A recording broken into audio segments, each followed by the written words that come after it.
గురువుగారు, ధనం కోసం ఎన్ని అవస్థలు పడాలా? దానికోసం మీరు ముష్టివాడలా మారారు. అంతేకాదు, మీరు మీ ప్రియమైన శిష్యులు కూడా భిక్షమెత్తుకోవడానికి ముష్టివాడలా మార్చేశారు. మూర్ఖపు గాడిదల్లారా, నేను ఈ వేషం ఎందుకేశానో తెలుసా? రామకృష్ణ పండితుడి ఇంటికెళ్ళి రాణులిద్దరూ అడిగిన ప్రశ్నకు జవాబు పొందడం కోసరా మూర్ఖులారా. నేను రామకృష్ణ పండితుడి దగ్గర ఆ ప్రశ్నకు జవాబు తీసుకుని ఆ జవాబు తీసుకెళ్లి రాణులకు చెప్తాను. ఇక రాణులు నాకు బోలెడన్ని బంగారు నాణేలు ఇస్తారు. ముసలోడు బంగారు నాణాల కోసం ముష్టివాడలా మారాడు. చూడండి, మీ ఇద్దరి వల్ల ఏదైనా తప్పు జరిగితే మాత్రం నేను ఒప్పుకునేది లేదు. ఈ ప్రపంచం మొత్తంలో మీకంటే చెడ్డవాడు ఇంకెవడూ లేడు. ఏం లేదు గురువుగారు. ఈ రూపాన్ని ప్రశంసిస్తున్నాడు గురువుగారు.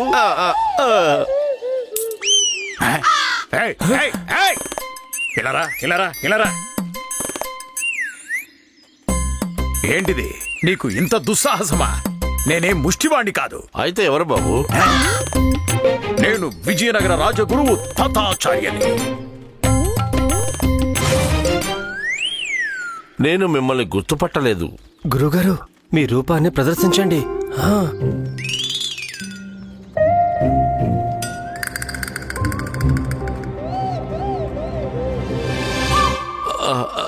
క్షమించండి గురువర్య, అది పొరపాటు అయిపోయింది. నాకు తెలియదు మీరు ఇలా ఖాళీ సమయాల్లో ఇలాంటి పనులు కూడా చేస్తారని. మూర్ఖుడా, నేను ఈ రూపాన్ని రామకృష్ణ పండితుడి కోసం ధరించాను. పండిత రామకృష్ణ కోసమా? ఎందుకు గురువర్య? అది నేను నీకెందుకు చెప్పాలి? అయితే చెప్పకండి. నువ్వే నాకు చెప్పు. గుండప్పను గురుకులంలోంచి బయటికి పంపించావా లేదా? గురువర్య, చాలా త్వరలోనే బయటికి పంపిస్తాను గురువర్య. ఆ పని ఈ రోజే సఫలమై ఉండేది, కానీ తిమ్మరసు గారు మొత్తం నాశనం చేసేశారు. తిమ్మరసు గురుకులంలో ఏం చేస్తున్నాడు? అది మీరే తెలుసుకోవాలి. అలాగే అడుగుతాను, కానీ గుర్తుపెట్టుకో, ఆ గుండప్పను రేపే గురుకులంలోంచి బయటకు పంపించి తీరాలి. లేదంటే నా ఆజ్ఞను అవహేళన చేసినందుకు పర్యవసానం నీకు చాలా బాగా తెలుసు. తెలుసు గురువర్య. నేను వెళ్ళనా? వెళ్ళు. ఆగు. ఇది తీసుకెళ్ళు. క్షమించండి గురువర్య.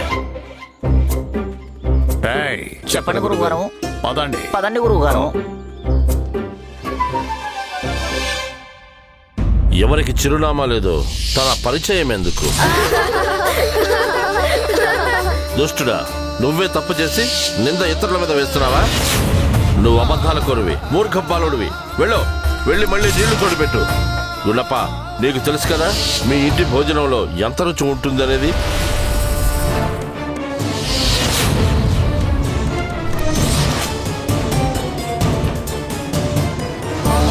ప్రతిరోజు నేను పడుతున్న బాధ అంతమవడం అసంభవం.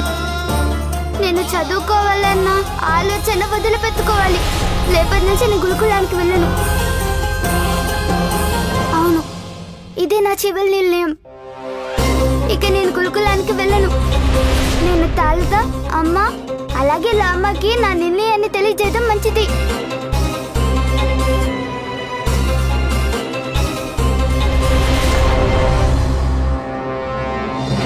రామా, నువ్వెప్పుడూ పరాజయాన్ని అంగీకరించలేదు. కఠినాతి కఠినమైన పరిస్థితుల్లో కూడా శాంతంగా ఉండి నిర్భయంగా వాటిని ఎదుర్కొన్నావు. సైతాన్ సింగ్ లాంటి యోధుణ్ణి కూడా పరాజితుణ్ణి చేశావు. ప్రతి సమస్యకు నీ తెలివితేటలతో పరిష్కారాన్ని వెతికావు. నాకు నమ్మకం ఉంది, ఈ సమస్యల్లో నుంచి కూడా నువ్వు విజేతవయ్యి బయటపడతావు. మీరు చెప్పింది నిజమే అత్తయ్య. చూడండి, ప్రతి సమస్యకు ఏదో ఒక పరిష్కారం ఉంటుంది. అవసరం ఏంటంటే మీరు సమస్య గురించి కాదు, నిజానికి దాని పరిష్కారం గురించి ఆలోచించండి. ఏదో ఒక మార్గం తప్పకుండా దొరుకుతుంది. మీరిద్దరూ చెప్పింది నిజమే. ఏ పనైనా పూర్తి కానంత వరకు అసాధ్యంలానే కనిపిస్తూ ఉంటుంది. నేను ధైర్యంగా ఆలోచించడం మంచిది. ఏదో ఒక పరిష్కారం ఖచ్చితంగా దొరుకుతుంది. ఏమైనా పూర్తి కానంత వరకు అసాధ్యంగానే కనిపిస్తుంది. నీ గుమ్మల్లో ఉన్నాడు జోగి. గురువుగారు, మీరేం పాడుతున్నారు? ఇది రామకృష్ణ పండితుల వారి ఇల్లు. సౌదామిని దేవి ఇల్లు కాదు, మీరు జోగి జోగి అనడానికి. తప్పైపోయింది. మీ గుమ్మం దగ్గర జోగి ఉన్నాడు. మీరు కూడా అనంటారా మూర్ఖులారా?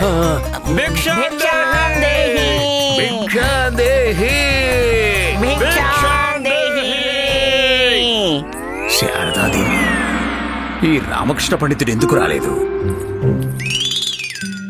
బాబా పాత్ర ముందుకు చాపండి. ఆశా, ఇదిగో తల్లి, భిక్ష ఎలాగూ వేశావు, అలాగే నా ప్రశ్నకు జవాబు కూడా ఇవ్వు. ప్రశ్న? ఏం ప్రశ్న? లేదు, అది నేను ఇంటి యజమానికే చెప్పాలి. బాబా, ఇంటి యజమాని పనిలో ఉన్నాడు. అవమానం! తీసుకోను, నీ భిక్షను వెనక్కి తీసుకో. నేను ఇంటి నుంచి భిక్షను స్వీకరించలేను. వద్దు బాబా, మీరుంచండి, నేను ఇంటి యజమానిని పంపిస్తాను. త్వరగా రమ్మనండి. వస్తాడు వస్తాడు, తప్పకుండా వస్తాడు. ఇప్పుడు వస్తాడు గురువు గారు. చెప్పండి. ఏం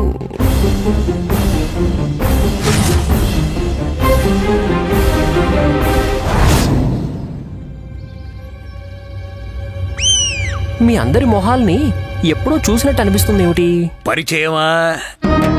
మేవా మేవా మేవా అయ్యో బాబా బాబా బాబా, ఆగండి బాబా, ఎందుకు అలాగ ఊరికే తిరుగుతున్నారు? ఆగండి ఆగండి, ఏం అడగాలనుకుంటున్నారో ఆ ప్రశ్న అడగచ్చు కదా, ఎందుకు ఇలా? ప్రశ్న ఏంటంటే బాబు, ఎప్పుడైతే ఈ పృథ్వీ ఉద్భవించిందో అది ఏ జామో చెప్పగలవా? పృథ్వీ ఉద్భవించినప్పుడా? మీరు పెద్ద మహారాణి గారిని ఏమడుగుతారంటే, పృథ్వీ ఉద్భవించినప్పుడు ముందుగా రాత్రయిందా లేక పగలైందా అని.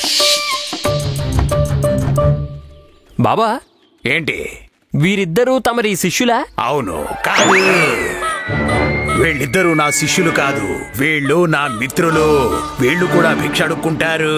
ఈ గురువుగారు ఇంకా ధనిమని ముష్టివాళ్ల వేషంలో నేను చెప్పిన ప్రశ్నకి నన్నే సమాధానం అడగాలని వచ్చారు. ఓహో, అంటే మహారాణులిద్దరూ ఈ ప్రశ్న గురువు గారిని అడిగినట్టున్నారు. ఈ జవాబు ఈయనకి తెలియకపోవడంతో వేషం మార్చుకొని నా దగ్గరకు వచ్చి జవాబు తెలుసుకోవాలనుకుంటున్నారు. ఏమైంది బాబు?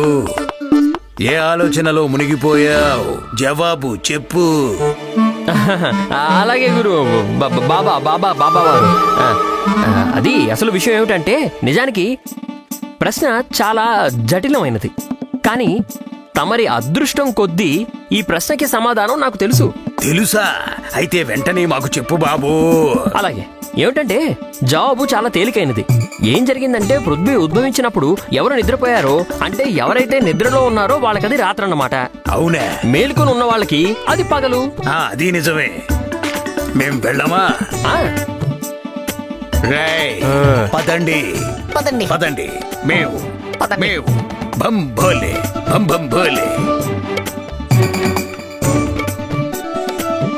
ఈ ప్రశ్నకి సమాధానం తప్పు గురుదేవా, ఎందుకంటే వాస్తవానికి ఈ ప్రశ్నకి అసలు సమాధానం లేనేలేదు. మహారాజు ఆయన గదిలోకెళ్లి తలుపులు మూసుకున్నారు. చూడ్డానికెళ్తే ఏమంటున్నారంటే, అన్నింటికంటే ముందు ప్రశ్నకు జవాబు ఇవ్వండి, అప్పుడే లోపలికి రావడానికి అనుమతి లభిస్తుందంటున్నారు. ప్రణామాలు మహాదేవి చిన్నదేవి గారు. ప్రణామాలు గురువర్యా. ప్రణామాలు మహారాణి తిరుమలాంబ గారు. ప్రణామాలు గురువర్యా. మీకు ఆ ప్రశ్నకు జవాబు తెలిసిపోయిందా? మహారాణి చిన్నదేవి గారు, దీనికి జవాబు మాకు ఎప్పుడో తెలుసు. విషయం ఏంటంటే, నేను ఈ ప్రశ్నకు జవాబు ఖాయం చేసుకున్నాను. ఖాయం చేసుకుంటూ కొంచెం ఆలస్యం అయిపోయింది. గురువర్యా, తొందరగా చెప్పండి, ఆ జవాబేంటో. మహారాణి తిరుమలాంబ గారు, ఈ ప్రశ్నకు జవాబు చాలా తేలికైంది. ఇలా చూడండి, నిద్రలో లీనమైపోయి ఎవరుంటారో తనకు పగలు కూడా రాత్రితో సమానమవుతుంది. అలాగే మేల్కొన్న వ్యక్తికి రాత్రి కూడా పగలుతో సమానమవుతుంది. సరిగ్గా అదే విధంగా పృథ్వీ ఉద్భవించినప్పుడు ఆ జాములో ఏ వ్యక్తి మేల్కొని ఉన్నాడో తనకది పగలు, ఇక నిద్రలో ఎవరున్నారో వాళ్ళకది రాత్రి. అద్భుతం గురువర్యా, అద్భుతం. ఈ జవాబు తప్పు. కానీ పండిత రామకృష్ణుల వారు ఇదే జవాబు చెప్పారు. అవును.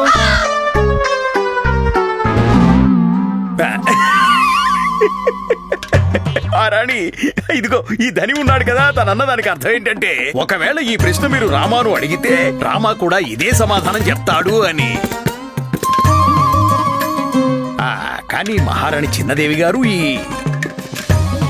జవాబు ఎందుకు తప్పు? గురువర్యా, ఈ ప్రశ్న ఎవరో ఒక వ్యక్తికి సంబంధించింది కాదు, ఈ ప్రశ్న పృథ్వీకి సంబంధించింది. ఈ పృథ్వీ ఉద్భవిస్తున్నప్పుడు ఆ సమయంలో ఏ జాము అని, పగలా లేక రాత్రా అని. ఓ అవునా అవునా అవునా అవునా, అంటే ప్రశ్న ఇదా?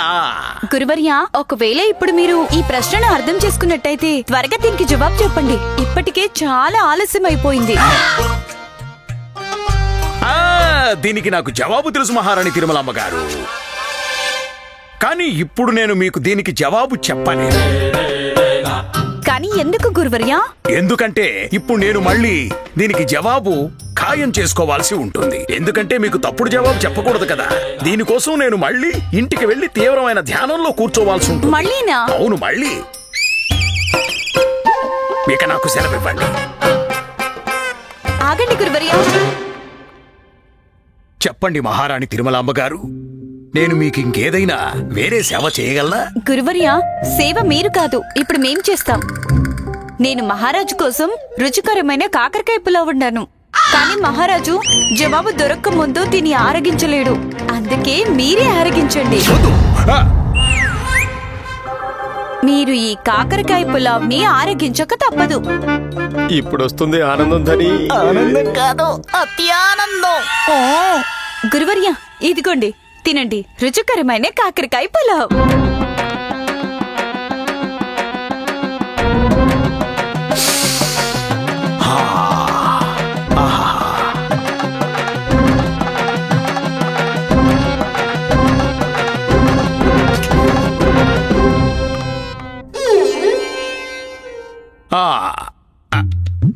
మహారాణి తిరుమలాంబ గారు, విషయం ఏంటంటే నా వస్తువులు ఏవైనా సరే నా శిష్యులకు కూడా పంచిస్తాను. ఒకవేళ మీరు అనుమతిస్తే నేను దీన్ని కూడా పంచవచ్చు కదా. నేను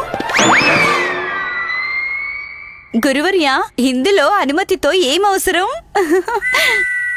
ధనిమణి, నా పిల్లలు, ఇదిగోండి పిల్లలు, తినండి, సంతృప్తిగా తినండి, కడుపు నిండా తినండి, మొత్తం తినండి, మొత్తం తినండి, మొత్తం తినండి. తినండి తినండి.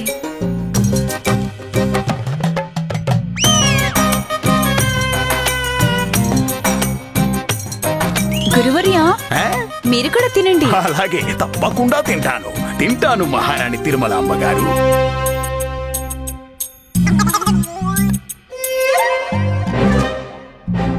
నేను వండిన రుచికరమైన అలాగే ప్రత్యేకమైన వంటకాలు తిన్న తర్వాత ఎవరైనా సరే ఇలాంటి ప్రక్రియలే చేస్తుంటారు.